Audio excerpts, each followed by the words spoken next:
11th physics. इसके पहले हम फार्मूला जो बताए हैं, जैसे आपको डिफरेंशिएशन का, कि जैसे मान लो x कोई डिस्प्लेसमेंट क्वांटिटी है और उसको टाइम के साथ डिफरेंशिएट करते हैं तो हमको वेलोसिटी प्राप्त होती है। और उस पर एक न्यूमेरिकल भी तुमको बताए थे उस आधारित। एक और सवाल इसी आधारित बताते हैं जो आपको बात समझ में आ जाएगी, और फिर आगे हम लोग इंटीग्रेशन का फार्मूला देखेंगे। जैसे मान लो एक क्वेश्चन दिया हुआ है, क्वेश्चन देते हैं the position coordinate of a moving particle is given by x is equal to 6 plus 18 t plus 9t square दिया हुआ है, where x is a in meter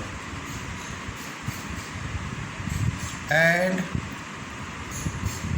t is in second.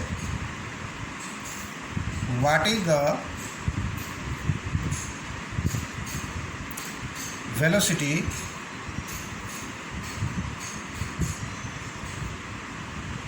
at दे दिया t बराबर 2 second दे दिया। साधारण सवाल है, इस आधार पर आप बना सकते हैं। जैसे देखो, एज वी नो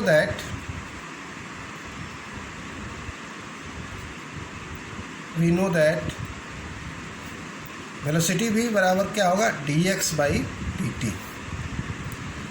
तो हम लोग क्या करेंगे, x के जगह पर इतना मान रख देंगे, x की जगह पर कितना वैल्यू दिया है, 6 plus 18t plus 9t square by dt square. अब देखो यह 6 क्या है, कांस्टेंट है, कांस्टेंट dt स्क्वायर नहीं dt। तो यहाँ dt और 18 बार हो गया, t वेरिएबल तो रखेंगे साथ में, dt by t plus 9 constant बार हो गया, यह हो गया dt स्क्वायर बाई dt। तो v बराबर यह कांस्टेंट का 0 हो गया, 18 गुने 1 हो गया प्लस 9। और इसको हमने फार्मूला आपको याद होगा कि ऐसा फार्मूला बताए थे, x to the power n with respect to x differentiation जो होता है lx(n-1), अर्थात पावर एक बार गुना हो जाता है उसमें से माइनस, उसी आधार पर इसको भी बना देंगे 2t(2-1). तो v इक्वल टू 18 प्लस 9 गुने 2t हो जाएगा, और v इक्वल टू 18 प्लस 18 80 हो जाएगा। अब यह दे दिया है आपको, साधारण सवाल है, एट t बराबर 2 सेकेंड, अर्थात t का वैल्यू 2 सेकेंड दिया है, 2 सेकेंड। तो v बराबर क्या होगा, 18 प्लस 18 गुने 2, तो यह हो गया 36, 18 गुना 36 प्लस 18 प्लस 36 अर्थात 54 मीटर पर सेकेंड। इस आधार पर सवाल आगे मिलेगा आपको जब मोशन इन स्ट्रेट लाइन बताएंगे तो, ठीक है ना। अब हम लोग फार्मूला देखते हैं इंटीग्रेशन का।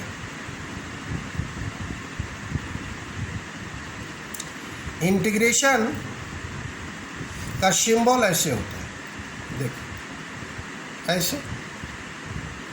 इंटीग्रेशन का सेंस यहाँ जोड़ना होता है, समाकलन जिसको कहा जाता है। कि जैसे मान लो आप पे आपको मैंने डिफरेंशिएशन बताया था कि ए बी एक लाइन है और इसका लेंथ हम लोग x मान लिए हैं। इसके एक स्मॉल टुकड़े पर मेजरमेंट करना है तो हम लोग इसके लिए dx1 ऐसे करके लिखते हैं, जो डिफरेंशिएशन कहलाता है। अर्थात टुकड़े का मेजरमेंट करने के लिए डिफरेंशिएशन का फिजिक्स में यूज करते हैं। अब इंटीग्रेशन का यूज, मान लो एक टुकड़े का हमको मेजरमेंट याद है तो पूरे का लेंथ है, लाइन का लेंथ निकालना हो या कुछ भी चीज़ पूरे का निकालना हो, बॉडी का निकालना हो, एक पार्टिकल का मालूम हो गया, पूरे बॉडी का निकालना मेजरमेंट, तो इस समय हम लोग इंटीग्रेशन का यूज करते हैं। अर्थात इसका मतलब है कि अगर मान लो इसके आधार पर हम लोग dx को इंटीग्रेट कर देंगे तो x हो जाएगा। अब देखो dx क्या है, स्मॉल पार्ट का मेजरमेंट है और x क्या हो गया, पूरे का हो गया। अर्थात इसको जब इंटीग्रेट कर दिए तो पूरे का हमारा मेजरमेंट निकल गया। इस आधारित इस पर इसका यूजेज होगा, आगे आपको महसूस होगा। अब देखो इंटीग्रेशन एक्चुअली दो प्रकार का होता है। इंटीग्रेशन दो प्रकार का, एक हो गया, फर्स्ट में हो गया इनडिफिनिट इंटीग्रेशन, दूसरा हो गया definite integration.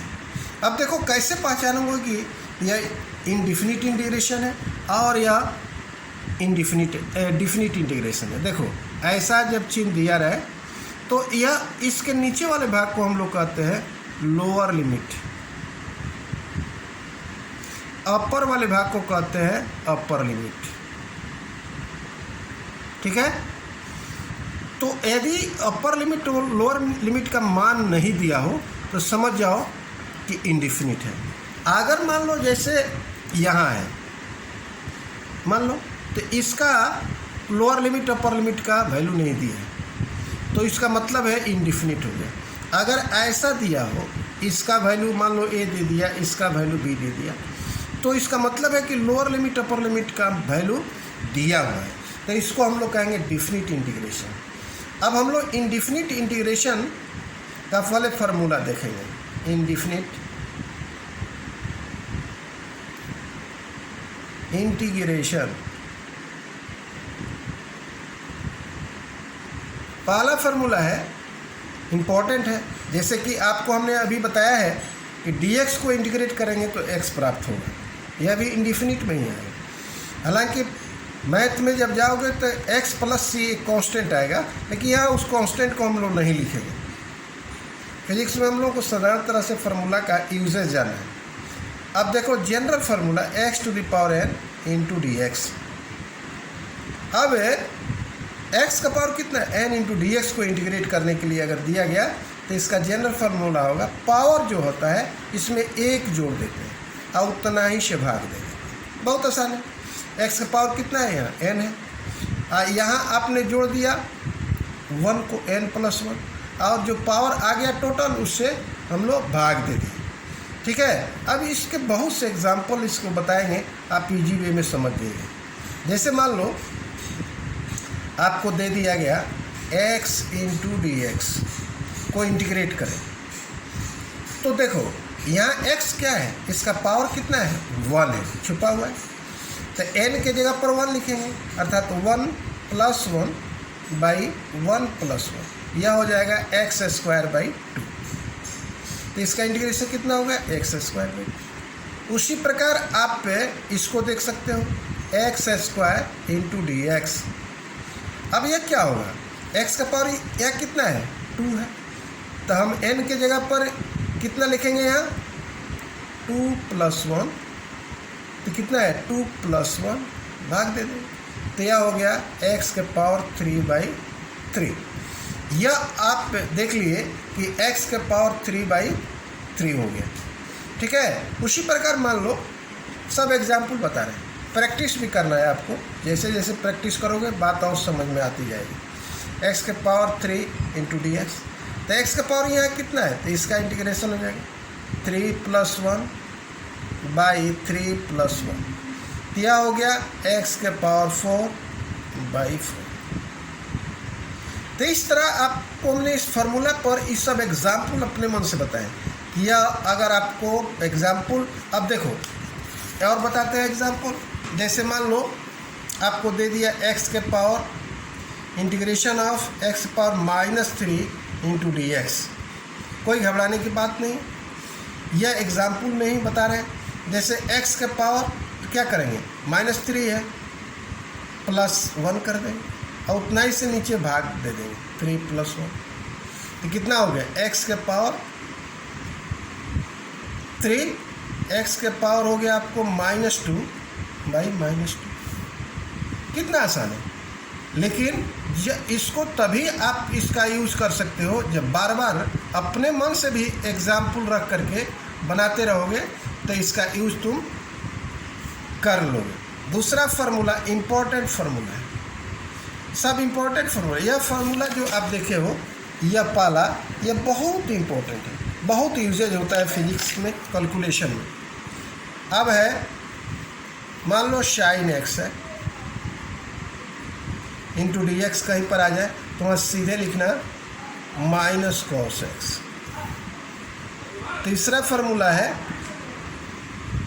sin cos x into dx हो तो क्या होगा, उसका हो जाएगा sin x में, sin x में। ठीक है। अब देखो अगर चौथा फार्मूला इसका है इंटीग्रेशन ऑफ dx/x हो, बहुत कम जगह यह मिलेगा फार्मूला का यूज़ करने के लिए, लेकिन मिलेगा। यह होता है log x के, log to the power base e into x, अर्थात जहाँ dx/x हो वहाँ हम लोग डायरेक्टली आप लिख सकते हैं log x/x लिख सकते हैं। देखो यह एग्जाम्पल है, ठीक है, ध्यान रहे। और इसलिए एग्जाम्पल बताया है कि आप यह जनरल जो फार्मूला है, इंपॉर्टेंट फार्मूला इंडेफिनिट इंटीग्रेशन का, इसको आप जब यूज़ करोगे तब यह फार्मूला समझ में आएगा, नहीं तो ऐसे डायरेक्ट याद कर लेने से ही केवल नहीं आएगा। इसलिए आप फार्मूला को बार बार यूज़ करो, अपने मन से भी एग्जाम्पल दे करके याद करते रहोगे तो ये फार्मूला जो है तुमको प्रैक्टिस में आएगा, तो निश्चित तौर पर आपको यह फार्मूला का कैसे यूज होता है यह जान जाएगा। और यह फार्मूला जो है यह तो जहाँ डायरेक्ट आवे आप डायरेक्ट लिख सकते हो, cos x into D x जहाँ आवे इंटीग्रेशन वहाँ sin x लिख सकते हो, sin x dx जहाँ आवे वहाँ -cos x लिख सकते हो, ठीक है। और dx/x जहाँ आवे वहाँ आप log x डायरेक्ट लिखोगे, ठीक है, तो आपको बात समझ में आ जाएगी। फिर डिफिनिट का कल बताएंगे।